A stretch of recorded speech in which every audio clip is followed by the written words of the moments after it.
আপনি জানেন কি, আপনি নিজেও অজান্তেই ইরান ইসরায়েল আমেরিকার এই যুদ্ধে জড়িয়ে পড়েছেন। হ্যাঁ, আপনার পকেটে এই যুদ্ধের প্রভাব পড়তে শুরু করেছে। আপনি হয়তো বন্দুক ধরেননি, আপনি যুদ্ধক্ষেত্রেও যাননি, কিন্তু যখন আপনি পেট্রোল পাম্পে যাবেন, গ্যাস সিলিন্ডার কিনবেন অথবা বাজারে জিনিসের দাম বাড়তে দেখবেন, তখন বুঝবেন এই যুদ্ধের আগুন আপনার পকেটেও পৌঁছে গেছে। কারণ পৃথিবীর এক ছোট সমুদ্রপথ এখন পুরো বিশ্বের অর্থনীতিকে নিয়ন্ত্রণ করছে। আর এই সমুদ্রপথের নাম স্ট্রেইট অফ হরমুজ। মাত্র কয়েক কিলোমিটার চৌড়া এই পথ দিয়ে যায় পৃথিবীর প্রায় 20 থেকে 30% তেল। আর এখন যদি এই পথ বন্ধ হয়ে যায় তাহলে কি হবে?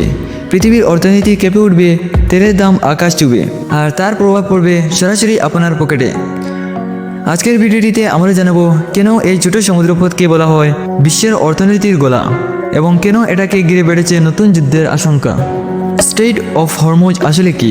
দুনিয়ার মানচিত্রে তাকালে দেখবেন উত্তরে আছে ইরান আর দক্ষিণে আছে ওমান ও ইউনাইটেড আরব আমিরেটস। এই দুই অঞ্চলের মাঝখানে রয়েছে একটি সরু সমুদ্রপথ, যেটাকে বলা হয় স্ট্রেইট অফ হরমুজ। এই পথের মোট প্রস্থ প্রায় 33 কিলোমিটার থেকে 39 কিলোমিটার, কিন্তু বড় বড় তেলবাহী জাহাজ নিরাপদে চলতে পারে মাত্র 3 কিলোমিটার চৌড়া একটি করিডোর দিয়ে। অর্থাৎ পৃথিবীর বিশাল তেল ট্যাঙ্কারগুলো এই ছোট গলির উপরেই নির্ভরশীল। এই পথ দিয়ে যায় বিশ্বের 20 থেকে 30% কাঁচা তেল, প্রায় 20% এলএনজি গ্যাস। এটা মূলত পারস্য উপসাগরকে বিশ্বের সাথে যুক্ত করার একমাত্র দরজা। কেন এই পথ এত গুরুত্বপূর্ণ? এই সমুদ্রপথ দিয়ে তেল রপ্তানি করে সৌদি আরব, ইরাক, কুয়েত, কাতার। এই দেশগুলোর তেল ও গ্যাস বিশ্বের বিভিন্ন দেশে পৌঁছায় এই পথ দিয়ে। যদি এই পথ বন্ধ হয়ে যায় তাহলে জাহাজগুলোকে যেতে হবে আফ্রিকার চারপাশ ঘুরে, ফলে পরিবহন খরচ বাড়বে প্রায় 50%। তেল পৌঁছাতে লাগবে 20 দিন বেশি সময়, আর এতে বিশ্ববাজারে তেলের দাম হঠাৎ করে বেড়ে যেতে পারে। ভারতের জন্য কেন এটা বড় বিষয়? ভারতের জন্য এই পথ অত্যন্ত গুরুত্বপূর্ণ, কারণ ভারত তার তেলের প্রায় 60% এবং রান্না গ্যাসের প্রায় 80% আমদানি করে সৌদি আরব, ইরাক, কাতার ও কুয়েত থেকে। আর এইসব জাহাজই আসে স্ট্রেইট অফ হরমুজ দিয়ে। যদি এই পথ বন্ধ হয়ে যায় তাহলে ভারতে পেট্রোলের দাম বাড়বে, ডিজেলের দাম বাড়বে, রান্না গ্যাসের দাম বাড়বে, এবং শেষ পর্যন্ত এই চাপ পড়বে সাধারণ মানুষের উপর। যুদ্ধের উত্তেজনা কেন বাড়ছে? সম্প্রতি মধ্যপ্রাচ্যে উত্তেজনা বাড়ছে, বিশেষ করে ইসরায়েল, ইরান এবং ইউনাইটেড স্টেটস এর মধ্যে দিয়ে সংঘাত বাড়ছে।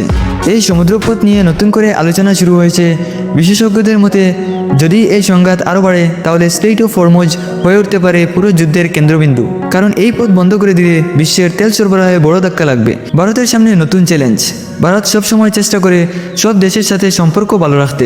একদিকে ভারতের ভালো সম্পর্ক আছে আমেরিকার সাথে, অন্যদিকে ইরানের সাথেও ভারতের দীর্ঘদিনের বন্ধুত্ব রয়েছে। এছাড়া ভারত বিনিয়োগ করেছে চাবাহার পোর্টে। এই বন্দরটি ভারতের জন্য গুরুত্বপূর্ণ, কারণ এর মাধ্যমে ভারত মধ্য এশিয়ার সাথে বাণিজ্য বাড়াতে চায়।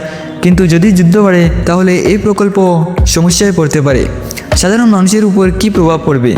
যদি এই সমুদ্রপথ দীর্ঘ সময় ধরে অস্থির থাকে তাহলে ভারতে পেট্রোলিয়ামের দাম বাড়বে, পরিবহন খরচ বাড়বে, কৃষিতে সার ও জ্বালানির দাম বাড়বে, বাজারে নিত্যপণ্যেরও দাম বাড়বে। অর্থাৎ যুদ্ধ যদি 1000 কিলোমিটার দূরেও হয়, তার প্রভাব শেষ পর্যন্ত এসে পড়বে আপনাদের পকেটেও। দেখতে ছোট হলেও স্ট্রেইট অফ হরমুজ পৃথিবীর সবচেয়ে গুরুত্বপূর্ণ সমুদ্রপথগুলির একটি। এই পথের উপর নির্ভর করে বিশ্বের অর্থনীতি, তেলের বাজার এবং কোটি কোটি মানুষের দৈনন্দিন জীবন। তাই মধ্যপ্রাচ্যের এই উত্তেজনা শুধু একটি আঞ্চলিক সংঘাত নয়, এটা এমন একটি ঘটনা যার প্রভাব পড়তে পারে পৃথিবীর প্রতিটি দেশে। আর হয়তো এই কারণেই বলা হয় কখনো কখনো পৃথিবীর সবচেয়ে বড় সংকট একটি খুব ছোট জায়গা থেকেও শুরু হয়। যদি ভিডিওটি ভালো লাগে তাহলে কারেন্ট স্কুপ চ্যানেলটি সাবস্ক্রাইব করুন, ভিডিওটি লাইক করুন এবং বন্ধুদের সাথে শেয়ার করতে ভুলবেন না, কারণ এই চ্যানেলে আমরা এমন গুরুত্বপূর্ণ বিশ্ব ঘটনা সহজ ভাষায় ব্যাখ্যা করি।